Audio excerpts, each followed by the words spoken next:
All right. Hi, welcome. Good thing for editing. Okay, so welcome to today's show. I am here to introduce you to Pastor Elaine, and she's going to share with us about radical forgiveness and forgiving her sexual abuser, even planning and officiating his funeral. So, welcome, Pastor Elaine. Thank you, Crystal, for inviting me. It's a pleasure to be able to share my journey with other people. Awesome. We're so excited. So, tell me a little bit about who your abuser was and a little bit about what happened. Well, it's kind of a sad story, as you can probably tell, but I was adopted as a baby, and sadly, I was abused by the man that adopted me. And that happened nonstop the entire time that I lived at home. And when I was about 8 years old, my mom had actually confronted me about it because my brother had been talking to her, and she confronted me about it in front of my dad, and my dad lied, and it never changed. Nothing ever changed. So the entire time growing up, um, it continued on and on and on. And so growing up in that environment, and also being raised at the church at the same time, can really get us jack you up, because you get too many mixed messages about stuff. And when I became a teenager, I started acting out in a wide variety of ways, just trying to find an escape, either mentally, emotionally, or physically, from all the stuff that was happening in my life. And I never told anybody ever about what was happening. And I remember as an adult going back and asking my friends from high school, I said, did I ever tell you what my dad was doing? And they said, no, you just told us you just told us to stay away from your dad, but you never really told us what was going on. But we kind of figured, but didn't really know for sure. And it wasn't until my dad went to jail and the police came to my door, and asked me and told me, he's gonna be arrested. We need to know, what you knew. So said that maybe we should come and talk to you. And they never told me who it was who said that, which I think is kind of interesting. So who was it who told the police, right, that they should come talk to me? So somebody must have known something was going on. But so the first time I really sat down and talked with somebody about it was to a police officer in my living room. And thankfully they sent a female police officer. But yeah, it was a pretty And how old were challenging. you when it started? As young as I can remember, I was acting out in kindergarten. I was, yeah, I mean, and that's embarrassing and hard for me. And so also, this is a side note, that if you know a child that's sexually acting out at that young age, that means they've been exposed to something that they shouldn't be exposed to. Right. So you figure I was 5, right? So yeah, Wow. And how old were you when he was arrested? 22. 22. Oh, wow. Yeah. Wow. Hmm. Um, that's pretty crazy. So, thank you for sharing. So looking back at all of the series of events that happened, so was he arrested and was he put in jail and did he serve time? Well, this was a different era, and I need everybody to remember that. This happened in the 80s, and what Um, happened was he had molested somebody else in the church, and they turned him in, and so the police came to talk to me, and a super dysfunctional. I mean, we had an extremely dysfunctional relationship. This is before you could call 911 on your parents, right? There was no CPS to turn you just didn't do that in that area. There was no conversations about, hey, if your parents are doing this to you, or if somebody's doing this to you, you should call in. And so and I was renting his house, and he came into my house the day before the police showed up and said, the police came to my job today and said they're going to arrest me tomorrow, and based on what you say, I might or might not go to jail. What are you going to tell them? wow. And the only thing that came out of my mouth, I said the truth. And he goes, well, what is the truth? And I mean, it was like the first time there was any discussion about it. So I left home really young, so there was never a time where we ever, like, as adults, ever talked about it, right? And I just I said, if you don't know, that's your problem. And he said, well, let's just say it happened once or twice. And then he said something else, and all I said was, I hate you. And I just remember, like, it's like everything in my body just needed to say that. It's like, and I'm just like, I You have hate every you. right to feel that way. Yeah. And he left, um and I just remember, so then the police came over. I think it was like the next night or even later that day. I can't remember, but um, and they came and they said, hey, someone said that we should come and talk to you. And I just told them everything. And they said, well, we're going to make sure this guy goes to jail. Then, and this is kind of like in between, it was around Halloween. I was pregnant. My son was born November 30th. And so this Halloween night, I remember being super uber pregnant, and I'm on the phone handing out candy to the kids at the door. And my mom is yelling at me, how could you lie about your dad like that? I mean, just, so a lot of real pressure, about what is true, what is not true, who do you tell, who is it okay to talk to, and the pressure of lying. And then people in the church really didn't understand, because my parents were very giving socially, very involved in the church. My mom played the organ, my dad taught Sunday school, my dad was on the church board when he went to jail. They were highly involved in immigrant organizations, and so people in the church even had a hard time with it. And eventually, he did get convicted, but I was never allowed to go to court or testify, because the girl who he originally molested was a minor. And because of privacy laws back then, I was not allowed to even know anything. And I was frustrated by that, because I'm like, okay, so this guy went to court and got prosecuted for what he did to me, but I never even got to hear about it, know about it, say anything about it. And that was really kind of weird. And because he was a professional, he was sent to what I would call a white collar jail, where you go to jail during the week and you come home on the weekends. I kid you not. Wow. Yeah. Crazy. So we got to come home on the weekends. So we got to come home on the weekends, and he would go to church as though nothing was happening. Now, we were still all going to the same church together. So I'm talking super dysfunctional. Okay. Very dysfunctional. Yeah. And I remember I personally contacted the pastor. He's a brand new pastor. He had to have been like in his early or late 20s. So brand new pastor at this church. And I went up to tell him, I said, by the way, did you know my dad got convicted? And he's like, no, I knew that he was charged, but I didn't know he'd been convicted. And I said, yeah, he actually goes to jail during the week and just comes home on the weekends. And he's like, are you kidding me? And I'm like, no. And so, and that poor pastor having to go through all of that and removing him from the board in the church and all that, because like nobody in the church really knew. I think the other family had left. I'm not exactly sure the dynamics of the other person that was involved. And it ended up that he was going to lose his job and his pension. And the company they work for said that if you don't come back to work, you're going to lose your job. End of story. So he went back to court, and they allowed him to go to jail on the weekends so that he could keep his job and keep his pension. Oh my goodness. That's okay. I mean, that is how things were back in the day. So yeah. I mean, it was just absolutely crazy, absolutely crazy. I have an interesting story too, but not exactly like that, but highly dysfunctional and some similar stuff. But so, how did you feel like knowing all this and knowing all the dysfunction, and what steps did you take to get out of it? It took some time. I mean, because I was raised in so much dysfunction, and so dysfunction was like the norm of my life. It was really hard for me to know what was normal and what wasn't normal. And so I spent a lot of time focusing on other people and really trying to say, okay, is this normal? What, because in my mind as a little kid, when you walk out your front door, you act perfect. You go to church, you do the thing, you do whatever, but behind closed doors, all sorts of chaos can go on. And I assumed everybody was like that. I had no reason not to think that, because that's the way I was raised. And it wasn't until I was in 5th grade and I went to public school for the first time. I was in private school also in all this time, that I realized that not everybody's home was like that. And it was, it's such a clear memory for me of thinking, wow, if this isn't like everybody else, what is everybody else like? So growing into adulthood, I still had that same thing of having to kind of reconstruct what was true about relationships in life and that kind of thing. And at the time, I had gone to my pastor and said, I think I need counseling.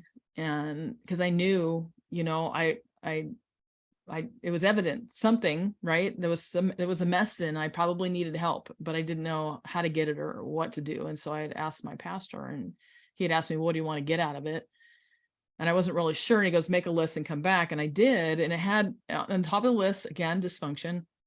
I want to improve my relationship with my parents and improve my relationship with my brother. So I was adopted with 2 brothers. Neither of them were biologically related to each other or me. And because of all the dysfunction, we all had dysfunctional relationships. We didn't know how to relate to each other, or have normal relationships. And then other things that were on the list. And he said, well, where do you want to start? And I said, well, my relationship with God. And 100%, I'm not kidding at all, it was not on the list at all. I hadn't thought about it. Never did it cross my mind. I am going to a church to talk to a pastor. Maybe I should talk about my spiritual condition. It never crossed my mind. So thinking back on it, it was really kind of shocking that even came out of my mouth. It's like, where did that come from? Other than God said, today's the day, right? And so he asked me, he said, well, where's your relationship with God? And I said, I really don't know. I did not know how to answer the question. And he said, did you ever ask Jesus in your heart? And I'm like, during VBS when I was 5. And I cried because I didn't want to go. And the pastor says, was that it? And I'm like, yeah, pretty much. And he says, well, we can take care of that today. And we walked down to the sanctuary and down to the altar and prayed simple sinner's prayer. So through the whole circumstance of my dad going to jail, I actually had this salvation experience. And then I decided I needed to go find professional counseling, and I wanted to find a Christian professional counselor. And I had the hardest time because, again, we're back in the 80s, right? Where Christians were not going to counseling. It was bad. Psychology was bad. Psychology is anti-Christ. It's like, and it was really, really hard for me. But, and I had to pursue it. Like the first therapist that I went to after we were done, she goes, sometimes it takes people a while to find a therapist that's a good fit. And I left, I went, she's quitting me after one session. I'm like, that's not a good sign. That can be very discouraging, actually. Exactly. And so I had to intentionally pursue it. And, thinking about coming on and sharing with you, Crystal, about this, the one thing I do want to say is that it's not easy. Forgiveness is not easy. And nothing that Christ taught was easy. And the disciples didn't get a lot of what he taught until well after he died, right? And rose again. And they didn't get it. And it's hard, and you have to really want it and pursue it in order to be able to find the freedom in that. So how does one decide that's what they really want? Because you stated that you didn't know exactly what you wanted to go to counseling for, you just knew you needed something. So then what words of wisdom would you share, where to start, how to figure out what you want? Or well, originally I thought I'd forgiven him because, I went through all this process of, you just forgive and forget, right? And you just kind of merrily go on your way and you just go live your life. And I genuinely believed I had done that. It's like, okay. And another situation that happened, and it's hard for me to share this because it's so dysfunctional, but I'm sure other people can probably relate to this. I went to family camp every year, and I took my kids, and one night my parents came. So it was publicly open in the evenings. Anybody could come to the service. They'd drive up and drive away. And we were staying there for the week. And during one of the services, I can't remember what the service was about, but I felt really convicted that I needed to go to the altar and pray about forgiving for holding a grudge for all these years against my dad. And so I went to the altar and I prayed. And afterwards, everybody's mingling, and my parents came up to me. And I said, I just need to know if you'll forgive me for holding a grudge all these years, thinking I was doing the right thing, right? And he said, well, absolutely. And he goes and gives me a hug. And when I go to back off, he won't let go. And all that creepiness and fear and grossness just all came back. And just that wall came back up. And I struggle with that. It's like, does this mean that I haven't forgiven him because I have this, right? And it was really a challenge. And it wasn't until many years later where I was teaching a class, a Sunday school class for the college age adults, and we had a lesson on forgiveness. And what the goal was to bring little white stones for everybody in the class, and they were to write the name of the person that you need to forgive on the stone. And so and I hated, I was like reading, every time I read the lesson, I have to teach this lesson. My dad kept coming to mind and I kept thinking, I don't know why I've forgiven him, but other people had said, well, you haven't forgiven him. And I'm like, what do you want me to do? I mean, what do you want me to do? It's like, I've said the thing and I've done the thing. And it's like, I would tell people, just don't let him he can make it to heaven. That's up to him and God. Just don't let him have his mansion next to mine. That was all I requested. Okay. And so I'm teaching this class. I give everybody the little rocks and handed all the pens, and I'm looking at my little rock, and everybody's writing their stuff. And I just went, I wrote dad on it and I threw it in my purse, and it rolled around in my purse for the longest time. And every time I saw it, I just hated it. It's like, oh, that stupid rock, because I felt like there was something missing and I didn't know. Right. And I was frustrated by that. And then, I don't know, maybe some months later, maybe even years later, my dad called me, which he never did. And he left a voicemail message back on the time when he had like the machine, voice machine. And he just called to see how I was doing. And I told my friend, I said, yeah, it's really weird. My dad called. And she goes, well, what are you going to do about it? And I said, I don't know. She goes, well, why are you going to do anything? I'm like, I don't know. And I kind of just let it sit there and kind of prayed about it. And then, so then I called him back. And he said, we were kind of chatting, just like really surface kind of stuff. Cause I was, he had some online access at this time, and I was afraid that he would stalk my girls.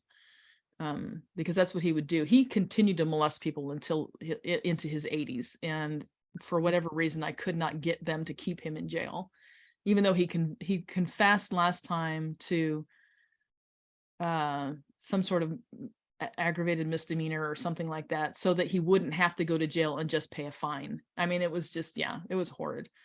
But during that conversation, he says, so why did you call me back? And and this is all I could muster up: because you're a human and I shouldn't treat you as anything less.